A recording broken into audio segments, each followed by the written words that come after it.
감사합니다. 여러분, 천국에 가면요 설교자 필요 없습니다. 천국에 가면 딱 한 가지 이상에도 필요한 사람들, 찬양하는 사람들을 좀 믿습니다. 천국에는 하나님을 찬양하는 사람들은 있지만 하나님을 설교할 필요는 없어요. 그래서 찬양대가 그렇게 귀한 겁니다. 잘 믿으시기를 축원합니다. 바르게 믿어야 합니다. 믿음이라고 다 똑같은 믿음이 아닙니다. 엉터리 믿음이 있고 잘못된 믿음이 있어요. 잘못 믿으면 잘못되는 거죠. 믿은 대로 되잖아요. 잘못 믿으면 잘못 가는 거예요. 그래서 잘 믿고 바르게 믿고 열심히 믿어야 됩니다. 바르게 믿는 게 중요합니다. 우리가 잘 믿읍시다 하고 우리 서로 인사하십시다. 잘 믿읍시다. 잘 믿어야 복 받습니다. 잘 믿읍시다. 5월이 시작이 되었어요. 오늘은 5월 5일인데 한국에서는 5월 5일을 어린이날로 지내죠. 우리 아빠들이 꽤나 바쁘고 힘들 겁니다. 오늘 오랜만에 아버지 노릇 하려고 하니까 참 피곤한 몸인데 끌고 아이들하고 어린이 공원도 가야 되고 또 동물 원원도 가야 되고 동물이 있는지 모르겠어요. 아주 바쁜 날입니다. 우리 LA에 사는 멕시코 사람들은 싱코데마요라고 오늘 프랑스와 이 멕시코가 푸에블로에서 전쟁을 치렀어요. 그런데 이 멕시코가 대승을 거뒀거든요. 그래서 그 멕시코의 승리를 축하하는 날이 싱코데마요라 그래서 오늘 5월 5일 그들은 큰 축제를 합니다. 제가 LA에 있을 때 거리를 꽉 채우고 행진을 하고 북을 치고 멕시코 국기를 가지고 이렇게 축하를 하는 것을 많이 봤는데 오늘 여러분들 아마 시내에 나가시면 그들의 축제를 볼 수 있을 것입니다. 5월 1일을 우리가 그냥 지나는데 5월 1일은 Northern Hemisphere라고 해가지고 이 지구의 북쪽에 사는 분들은 이 5월 1일을 메이데이라고 해서 아주 큰 축제를 합니다. 그러니까 특별히 북유럽에 있는 사람들은 이 메이데이에 스프링 홀리데이라고 해서 봄이 온다 해가지고 꽃바구니를 만들어서 이웃들에게 전달하면서 이제 봄이 오는 것을 축하하고 춤을 추고 아주 큰 축제를 하는 날이 사실은 5월 1일입니다. 그런데 제가 메이데이에 대해서 아는 거는 하와이를 갔더니 포르투기스 사람들이 많이 있어요. 그래도 메이데이를 아주 많이 기억합니다. 그런데 메이데이 대신에 하와이 사람들은 레이데이로 지킵니다.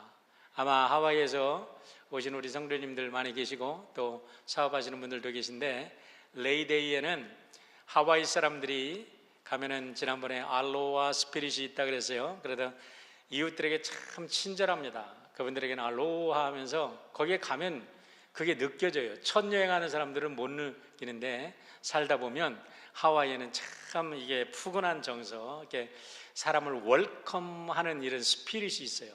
근데 이 하와이안 사람들이 다른 사람들은 많이 웰컴을 하는데 서구에 이 선교사님들이 가보니까 자기 컬처에 대한 자긍심이 없어.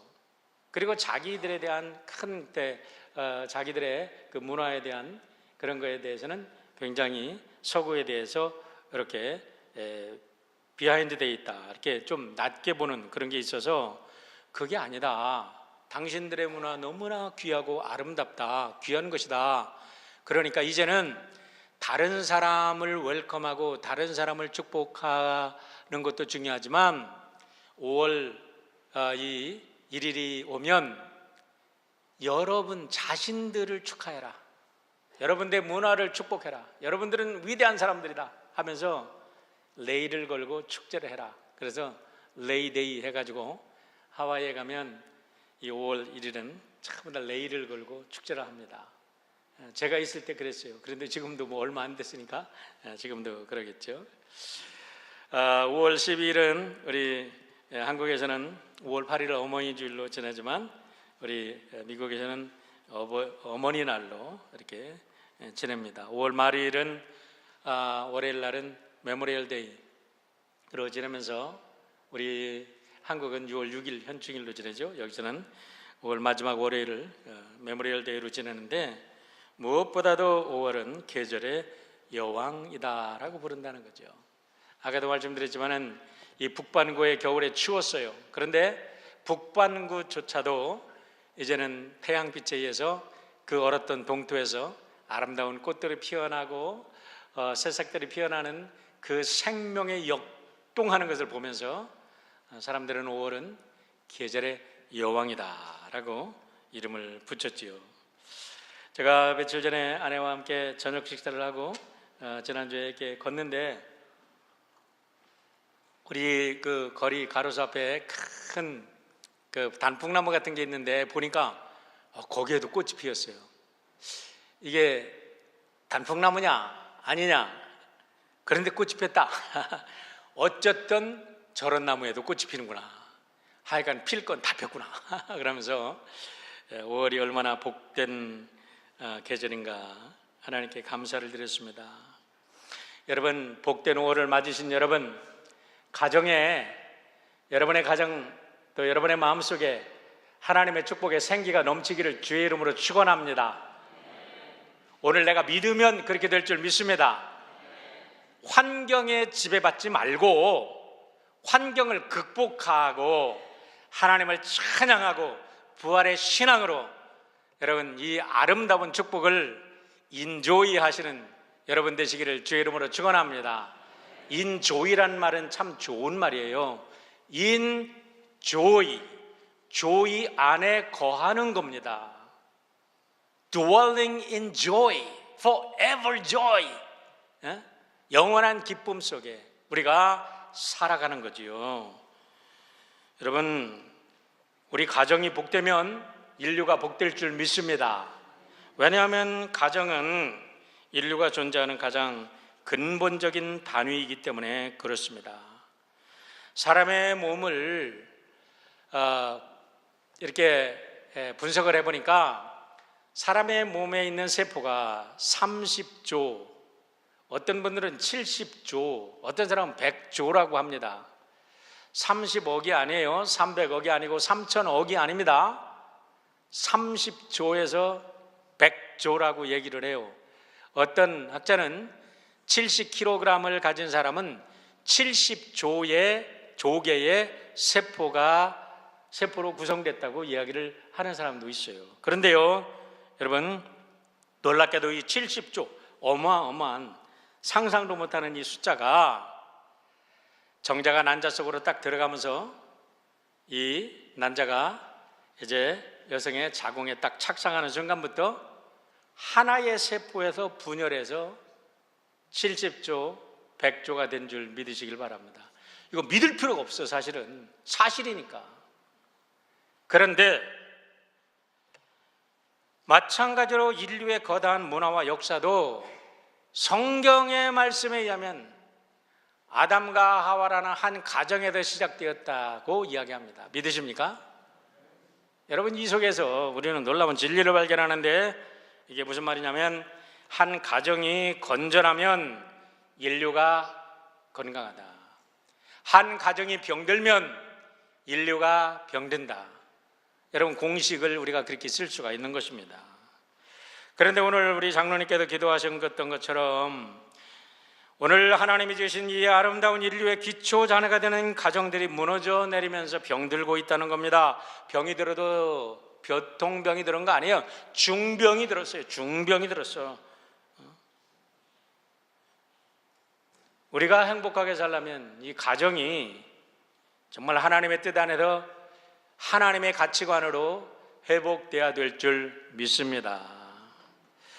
이 귀한 예배를 통해서 여러분의 가정들이 병든 부분이 있다면, 치유될 부분이 있다면 하나님의 말씀의 칼이 모든 것 도려내고 새롭게 회복되어지는 거룩한 축복이 이 예배를 통해서 여러분 모두에게 임하기를 축원합니다.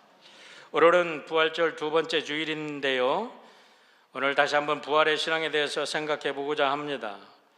여러분, 부활을 지내면서 우리 기독교의 시작은 부활에 있다고, 부활 신앙에 있다고 말씀을 드린 바가 있습니다. 그런데 문제는 부활 신앙이 무엇일까요? 죽었다가 단순히 살아나는 게 부활 신앙입니까? 주님을 믿으면 영원히 죽지 않다고, 그냥 죽지 않고 영원히 산다고, 그것만 믿는 게 부활신앙일까요? 주님은 우리로 하여금 부활의 증인으로 세우기를 원하십니다. 우리에게 부활의 증인이 되라고 하셨어요. 그런데 증인이 되려면 부활신앙이 무엇인지를 분명히 우리가 인식하고, 인식만 하는 게 아니라 부활신앙의 능력 안에 살아가야 부활의 증인이 될 줄 믿습니다. 증인이라고 하는 말을 여러분 영어로는 witness라고 하는데, 목격자라고 번역할 수 있는데 눈으로 보는 것만 말하는 게 아니에요. 원래 헬라어 원어에서는 말투스라고 이야기를 합니다. 말투스라는 것은 순교자라는 뜻입니다. 여기서 마터라는 영어가 나왔어요. 마틸덤, 순교자들. 그래서 증인이 된다는 것은 순교한다는 각오를 가지고 자기가 목격한 것을 생명을 내걸고, 내 생명이 이른다 할지라도 나는 이것을 부인할 수 없다라고 믿는 게 증인이 된 거예요. 그렇다면 부활신앙이라는 것은 뭐냐? 예수님의 부활을 증거할 때 내 목이 달아나도 나는 예수님의 부활신앙을 부인할 수 없습니다, 나는 죽어도 부활할 것을 믿습니다 하는 것을 믿는 게 부활신앙이거든요. 다시 말하면 부활이라는 것은 예수님의 죽음을 전제 조건으로 합니다. 예수님이 우리를 위해서 순교하셨기 때문에 부활이 있는 거예요. 그래서 예수님을 믿는다면 우리가 예수님을 믿고 순교의 자리까지 가는 것이 부활신앙인 줄 믿습니다. 그래서 우리 감리교 창시자 웨슬리 목사님은 신앙을 점검하는데 4가지 요소를 철저히 점검하라고 가르치고 계십니다. 그게 뭐냐면 첫째는 성경입니다. 여러분의 신앙이 성경적이십니까? 우리의 신앙이 성경적이어야 된다는 겁니다. 성경에 입각해 있냐, 성경의 근본의 뿌리를 내리고 있냐 이거예요. 어저께 지방회를 했는데요, 우리 동성애 문제를 가지고 또 많이 이야기를 했습니다. 그렇게 얘기를 하면서 많은 이야기들을 서로 주고받았는데 저도 한마디 할 수 없이 했습니다. 야, 우리 코리안 컬처에서는, 코리안 처치에서는 새벽부터 새벽 기도를 항상 하는데 창세기부터 계시록까지 매일 성경을 연구를 한다. 그런데 이 동성애를 우리가, 여러분 동성애하는 사람을 저주하자는 소리 아닙니다. 오해하지 마십시오. 그러나 그것이 정상이다, 그것이 옳다, 이런 식으로 하면서 간다고 하면 하나님의 크리에이션 스토리를 어떻게 해석할 거냐? 예수님의 사랑을 강조하는 건 좋아. 그런데 하나님의 창조, 메일과 피메일을 만드시고 가정을 만드신 그 근본적 진리를 어떻게 해석할 거냐?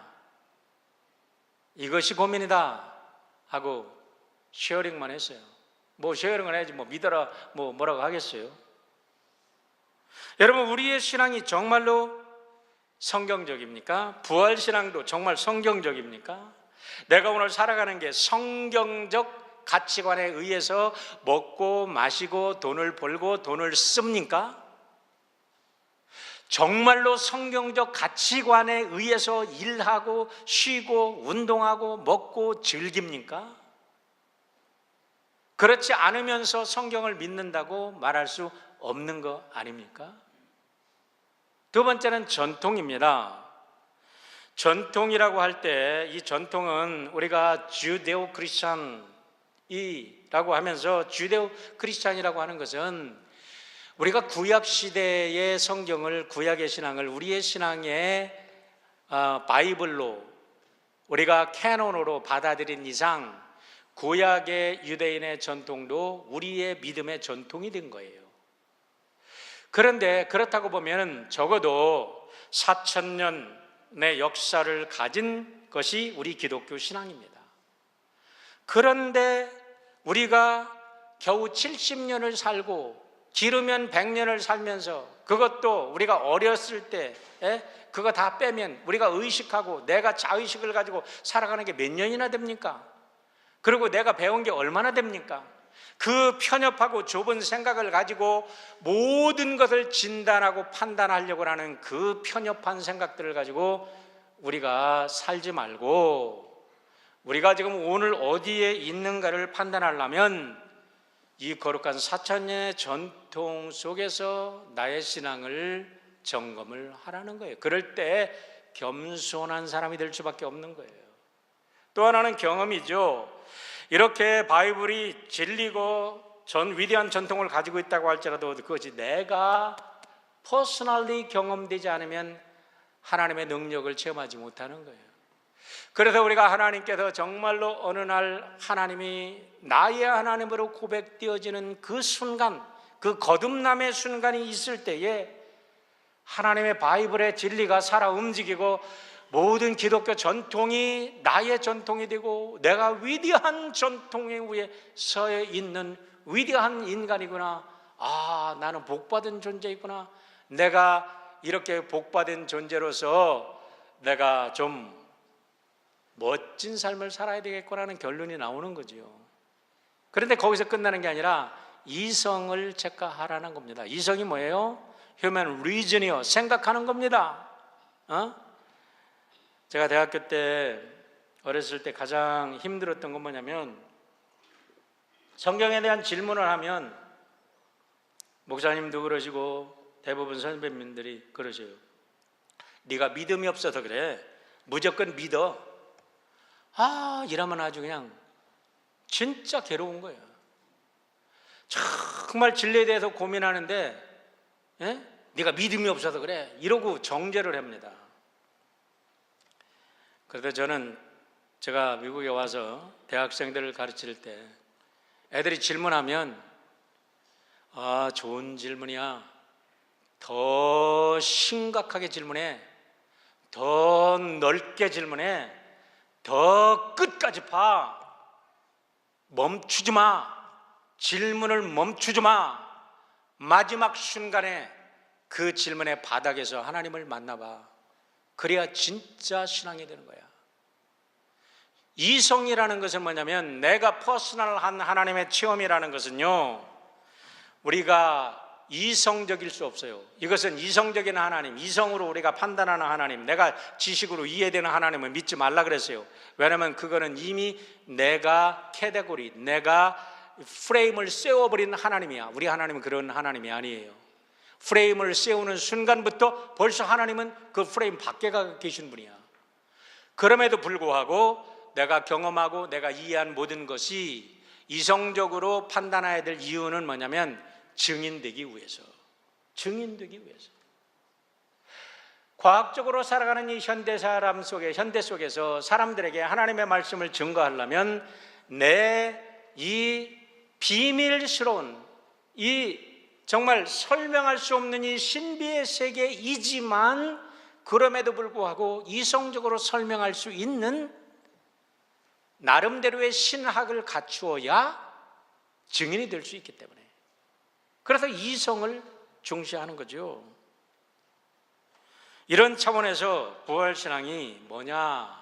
저는 오늘 본문이 부활신앙에 대한 가장 아름다운 모델이라고 생각을 합니다. 여기서 세 가지 부활신앙을 찾아보려고 합니다. 첫 번째 부활신앙이라는 것은 뭐냐? 부활신앙은 인간의 모든 문제를 주님 앞에 내려놓을 때부터 시작이 된다는 겁니다. 자, 스캇 팩이라는 이 미국의 유명한 정신과 의사가 있습니다. 이분의 어머니는 변호사였고 아버지는 판사였습니다.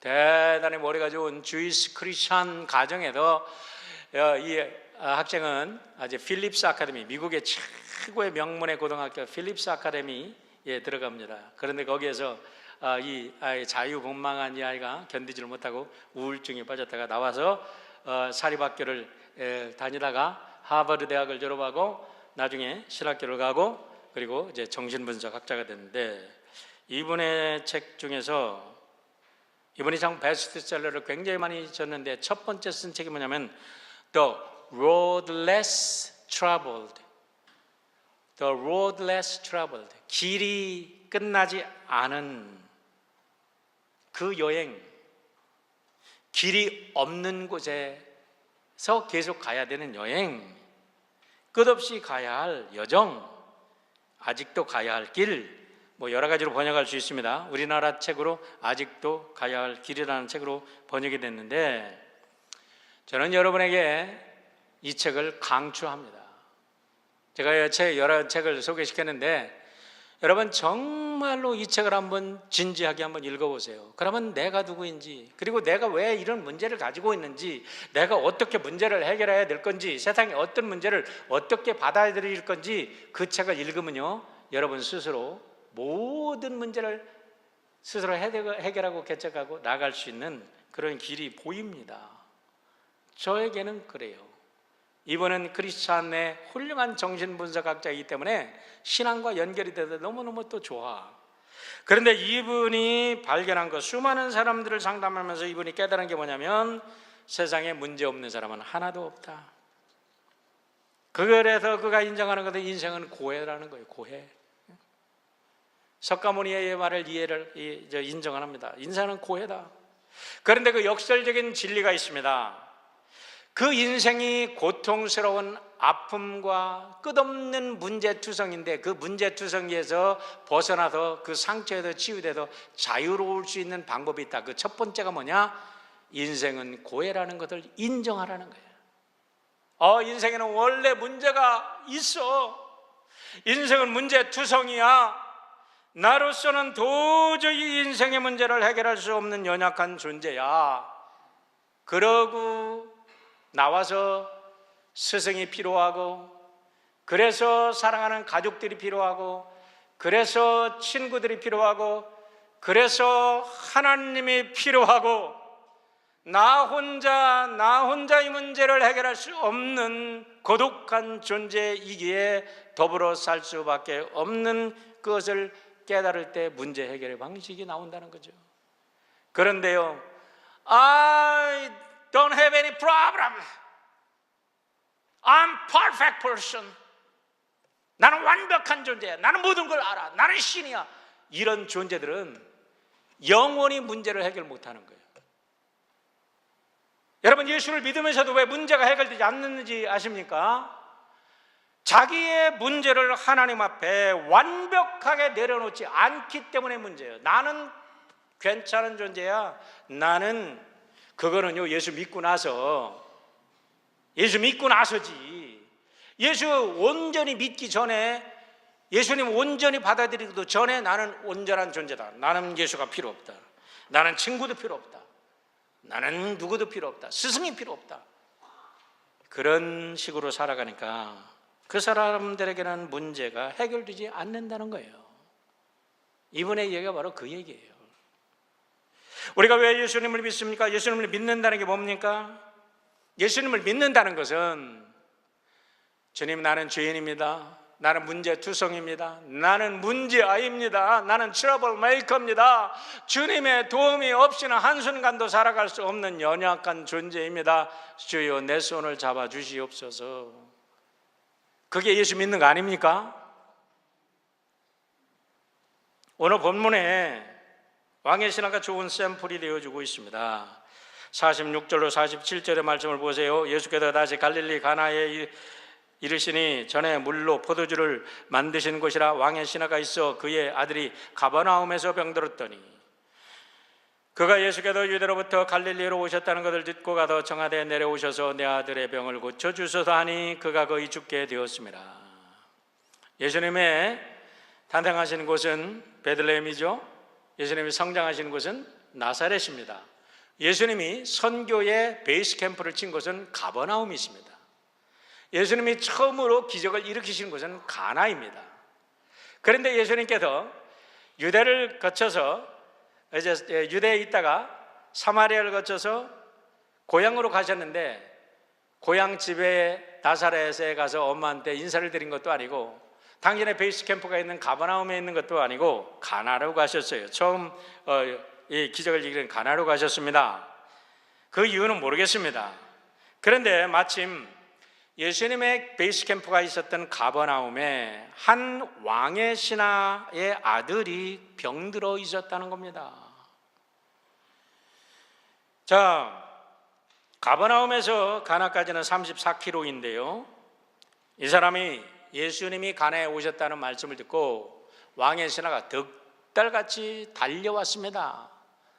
우리나라 표현으로 말하면 버선발로 달려왔습니다. 하는 말이, 내 아들이 죽게 되었으니 주님 빨리 이 가버나움에 나와 함께 가셔서 내 아들 좀 고쳐달라는 겁니다. 그런데 여러분, 여기서 왕의 신하라고 표현됐기 때문에 우리가 이 사람을 쉽게 그냥 넘어갈 수가 있는데, 이 사람의 문제를, 이 사람이 어떤 사람인지 한번 생각해 보십시오. 왕의 신하라고 표현되어 있어요. 바실리코스라고 표현이 되어 있는데, 여러분, 바실레이아라는 말이 왕국이란 말입니다. 바실리코스라는 것은 왕국을 통치하는 이런 왕의 통치권에 들어있는 사람이야. 그러니까 이 사람의 권세가 대단한 사람이에요. 자, 이 사람이 왕의 측근이 돼서 왕의 어드바이저가 되려고 그러면 지식도 뛰어났을 거고 재능도 뛰어났을 거고, 그래도 재물도 있을 것이고 권세도 있습니다. 세상의 모든 사람에게 꿀릴 것이 없는 참으로 가문을 빛내는 출세, 당신의 출세한 사람입니다. 왕의 신임을 받는 자리에까지 올라려면 이 사람이 세상의 경륜과 인생의 나이도 지긋했을 것입니다. 문제는 이런 사람에게도 문제는 찾아왔다는 거예요. 이 사람에게도 문제가 있는데, 여러분, 무슨 문제입니까? 아들의 문제예요. 아들의 문제. 오늘 여러분 그런 분들 안 계세요? 세상에 가질 거 다 가졌는데 자식 문제만 해결이 안 돼. 이 아들이 근데 죽을 병에 들려서 열이 떠나갔다고 하니까, 여러분, 육체적인 병으로만 생각하는데 육체적인 병만이 열 냅니까? 그렇지 않잖아요. 육체적인 병인지 아니면 정신적인 충격을 받아가지고 이 사람이 정신적 속에서 점점 그냥 삶에 완전히 의지를 잃어버리고 식은땀만 벌벌 내면서 헛소리하면서 죽어가고 있는지 아무도 몰라. 이렇게 심각한 아들이 죽어가는 문제를 가진 아버지. 그러니까 하인들을 보내서 모시고 올 수도 있는데, 애물불망 모든 사람, 모든 의사들을 다 불러서 치유하다가 그래서 안 되니까 예수님이 가나에서 물로 포도주를 만났다는 소식을 듣고 혹여나 이분을 만나면 되지 않을까 학수고대를 하고 기다렸던 거 아닌가 생각을 합니다. 자, 그래서 이 왕의 신하라는 사람이 주님께 찾아가서 고백합니다. 우리 아들 죽게 되었습니다. 우리 아들 좀 살려주세요. 그런데 49절에 보면 너무나 놀라운 고백이 있습니다. 49절 보세요. 신하가 이르되 주여, 내 아이가 죽기 전에 내려오소서. 아까 말했지만 이 신하라는 것은 바실리코스라고 그랬습니다. 왕국을 통치하는 대단한 권력가입니다. 그런데요, 이 사람이, 나이도 지긋한 사람이 세상의 권력과 권세와 모든 것을 가진 사람이 큐리에라고 번역합니다. 큐리에.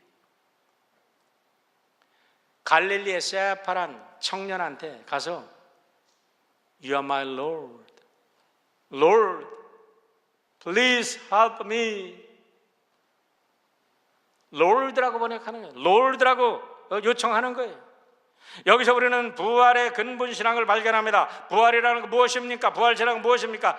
예수 앞에 우리의 모든 체면과 지식과 권력과 재력과 명예와 자존심을 다 내려놓고 You are my Lord 라고 고백하는 것에서 부활의 신앙이 시작되는 줄 믿으시길 바랍니다. 나는 약한 존재입니다. 나는 내 인생 스스로 해결할 수 없습니다. 주님이 내 손 잡아 주시옵소서. 그럴 때 거기에서 부활하신 주님이 여러분의 주님이 되시고 나의 주님이 되시고 우리의 주님이 되시고 이 세상의 주님이 되셔서 우리의 문제를 해결해 주시는 줄 믿으시기를 축원합니다. 두 번째로는 주님의 말씀에 100% 아멘 하는 것이 부활의 신앙이라는 겁니다. 성경적으로 볼 때 예수님의 부활 신앙을 예수님 부활 이후의 사건으로만 사람들이 해석하는 것은 어리석은 일입니다. 왜냐하면 요한복음은 서두부터 예수님이 태초에 이 세상에 우주가 출범하기 전에 성부, 성자, 성령 하나님이 함께 계셨다고 말합니다. 성령은 수면 위에 운행하시더라. 하나님이 말씀하셨더라. 그런데 요한복음에서는 그 말씀이 하나님이셨더라. 그 말씀이 이 땅에 육신을 짓고 오셨더라. 그랬기 때문에 여러분, 우리에게 드러난 것은 예수님의 삶을 통해서 하나님이 온전하게 드러나셨지만은 예수님이 이 땅에 오시기 전에도 이미 하나님의 영이 이 땅을 통치하신 줄 믿으시기를 주의 이름으로 축원합니다. 다시 말하면 부활의 역사가 이 우주 만물에 가득 채워서 있었다는 거예요. 아브라함이 100세에 아들을 낳은 것, 여러분 그게 부활의 믿음이고 부활의 신앙인 줄 믿으시길 바랍니다.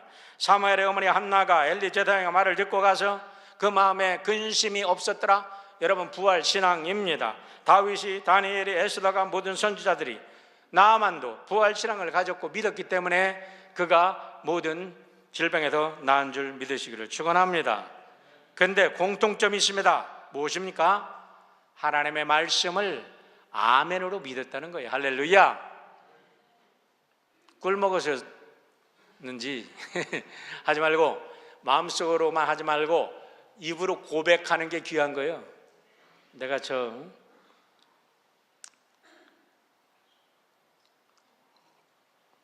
며느리가 하도 애를 못 낳아가지고 말이에요.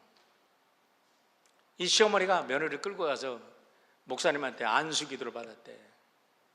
안수기도를 받았는데 이 며느리가 믿지 않으니까 그 시어머니가 그냥 안타까워가지고 그냥 아멘, 아멘, 아멘 그랬는데 누가 임신했게?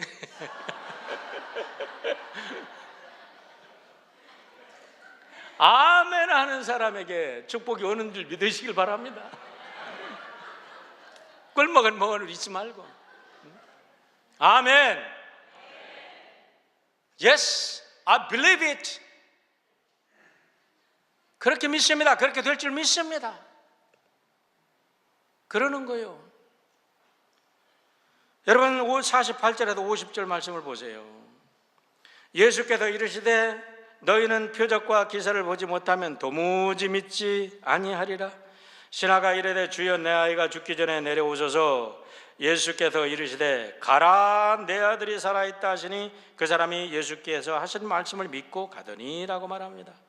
여러분 이 상황을 한번 생각해 보세요. 얼마나 다급합니까? 얼마나 다급했으면 자기가 그런 권력을 가진 사람이 예수님께 한 발로 달려왔습니까?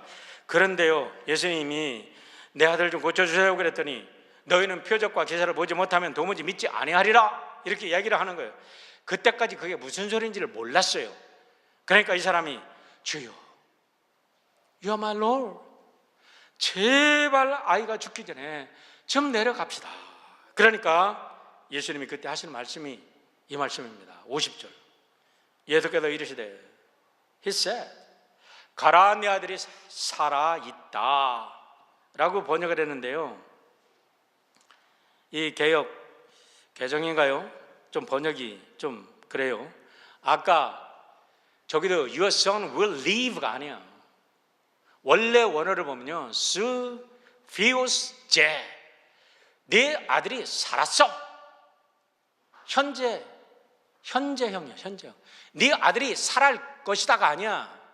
네 아들이 살았다, 살아있다, 이 표현도 좀 이하고 살았다, 이 소리는 죽어가는 아들이 예수님이 딱 선포하는 순간부터 살은 거야. 할렐루야.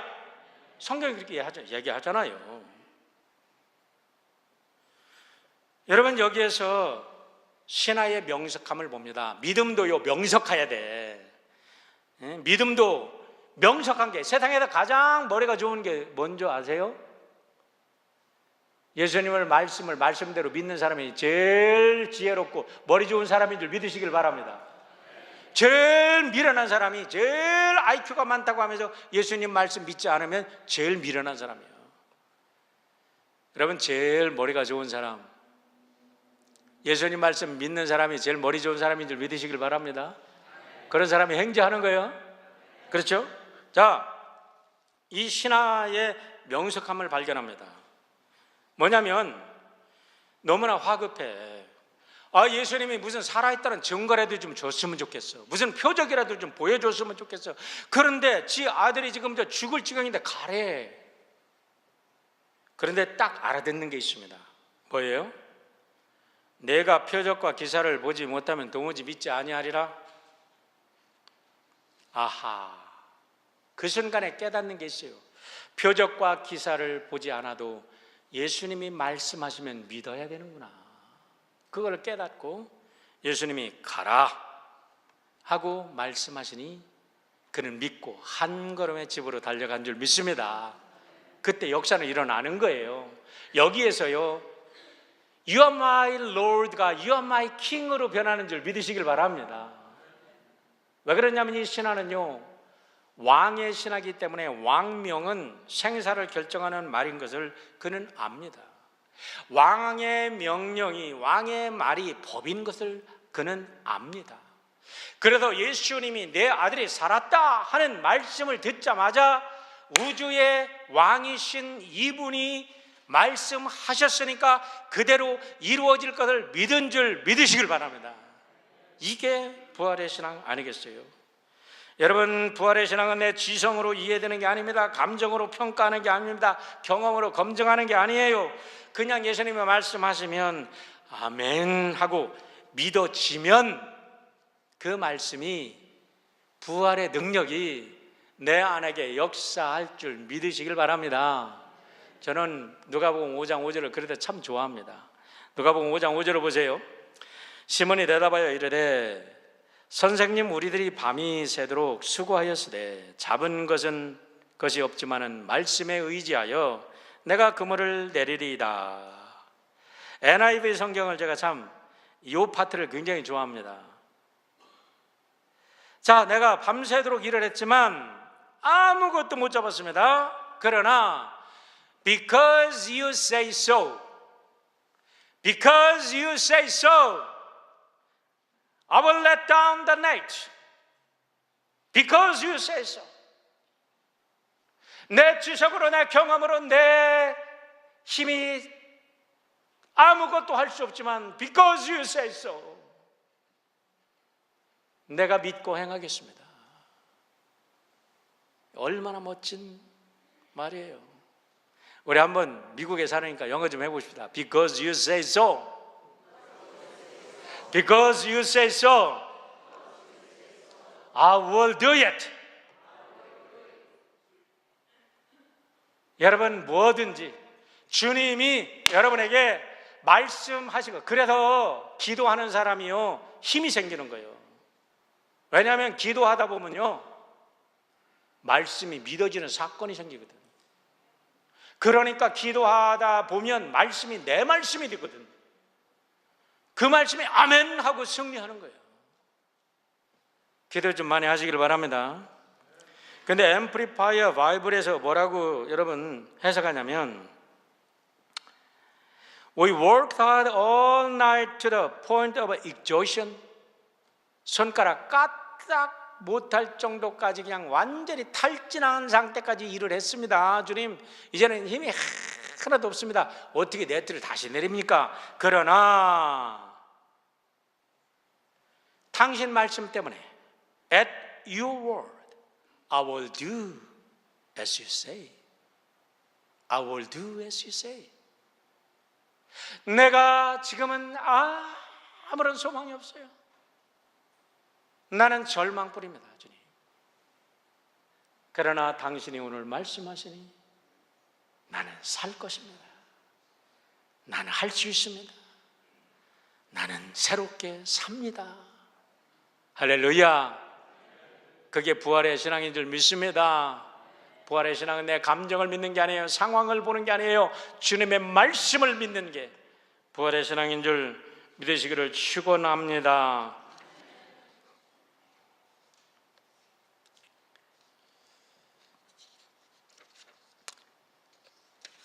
마지막으로 부활의 신앙은 예수님의 말씀이 최선의 결과임을 믿는 신앙이 부활의 신앙입니다. 예수님의 말씀이 최선의 결과임을 믿는 신앙이라는 것은 내가 이 하나님의 말씀을 믿을 때 여러분 우리가 분명히 믿어야 할 게 있습니다. 제가 정말 하나님께 감사하는 건요, 저게 제 믿음이 뭐 크다는 게 아닙니다. 그러나 저는 이 믿음을 가지고 오늘도 삽니다. 한 가지 믿음이 뭐냐, 내가 아무리 어려움을 당해도 하나님은 나를 최고의 좋은 길로 인도하시는 분이다. 나는 그걸 믿습니다. 내가 고난이 닥칩니다. 내가 말할 수 없는 핍박을 당합니다. 내가 말할 수 없는 고통을 당합니다. 아하, 하나님께서 나를 더 좋은 그릇으로 만드시나 보다. 아마도 내가 더럽고 추한 세상의 속세에 때가 너무 많이 묻었나 보다. 어려울 때 그래서 하나님께 무릎 꿇고 기도하다 보면 하나님께서는 그 문제를 통해서 더 성숙하게 한 차원 높여주는 그 경험을 오늘까지 하면서 살아왔어요. 하나님은 언제나 문제를 가져다 주시는데 그 문제에 허우적거리고 문제 제발 이 고통 좀 제거해 주셨으면 좋겠는데요, 하나님. 그러다가 기도하다 보면 언젠가 그 문제 속에 축복이 있음을 발견하게 하시고 나를 성숙하게 하시는 좋으신 하나님, 내 아버지. 이 믿음으로 살아가는 거예요. 욥을 보세요. 23장 10절입니다. 나의 가는 길을 오직 그가 하시나니 그가 나를 단련하시려는 내가 정금같이 나오리이다. 여러분, 자식들도 다 갔습니다. 재산도 다 잃었습니다. 그의 몸에는 지금 피부암 같은 게 생겨도 죽을 지경입니다. 아내는 뭐라고 그랬어요? 네가 그래도 순결함을 지키느냐? 네가 믿는 하나님 저주하고 나가서 죽어버려라. 그러고 아내가 안 나타나. 그리고 나중에 아내가 나타나는데 아마 새 아내인 것 같아. 이 아내는 그러고 도망간 것 같아. 친구가 와서 그냥 친구들이 와가지고 막 욕을 해. 친구들도 막 어디다 기댈 데가 없어. 그래서 그 순간에 욥이 고백하는 거예요. 하나님, 그래도 나는 정금같이 나올 거예요. 그래도 나는 이 과정을 통해서 나는 정금같이 될 겁니다. 이런 고백이에요. 하나님이 인도하시는 그 길, 최선의 길, 최고로 아름다운 길, 최고로 축복된 길, 이거를 믿는 게 부활신앙인 줄 믿으시길 바랍니다. 세상 사람들이 조롱해도 내 자존심이 깨져도 내가 답답하고 사방에서 우겨쌈을 당해서 거꾸로 뜸을 당하여도 당하지 아니하는 고린도후서 4장 8절 10절 말씀을 보세요. 우리가 모든 일에 괴로움을 당해도 꺾이지 않으며 난처한 일을 당해도 실망하지 않고 핍박을 받아도 버림을 당하지 않으며 맞아서 쓰러져도 죽지 않습니다. 우리가 이렇게 항상 예수의 죽으심을 몸소 체험하는 것은 예수의 생명이 우리 몸에 나타나게 하려는 것입니다. 예수의 생명이, 예수의 부활의 능력이 언제 나타나요? 내가 고난받을 때 예수의 부활의 능력이 나타난다. 이렇게 고백하는 거 아니겠습니까? 여러분, 이 말씀을 가지고 승리하는 사람들이, 부활신앙을 가진 사람들인 줄 믿으시기를 축원합니다.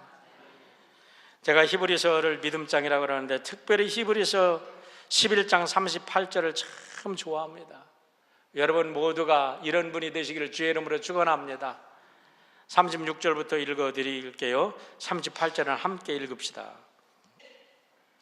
또 어떤 이들은 조롱과 채찍질 뿐 아니라 결박과 옥에 갇히는 시련도 받았으며 돌로 치는 것과 톱으로 켜는 것과 시험과 칼로 죽임을 당하고 양과 염소의 가죽을 입고 유리하여 궁핍과 환난과 학대를 받았으니, 같이 한번 읽을까요? 가르친 거 시작. 이런 사람은 세상이 감당하지 못하느니라. 네, 거기까지. 이런 사람은 세상이 감당하지 못하느니라. 오늘 예배드린 여러분 모두 세상의 어떤 사람도 여러분을 감당하지 못하는 하나님의 아들, 딸 되시기를, 믿음의 사람, 부활의 능력에 갇힌 하나님의 백성들 되시기를 주의 이름으로 축원합니다. 이 5월의 아름다운 계절입니다. 축복의 계절입니다. 힘내시기를 바랍니다. 옆에 있는 분들에게 한번 힘내십시다. 부활신앙으로 힘냅시다. 승리했습니다. 승리하시길 바랍니다. 네, 같이 기도하겠습니다.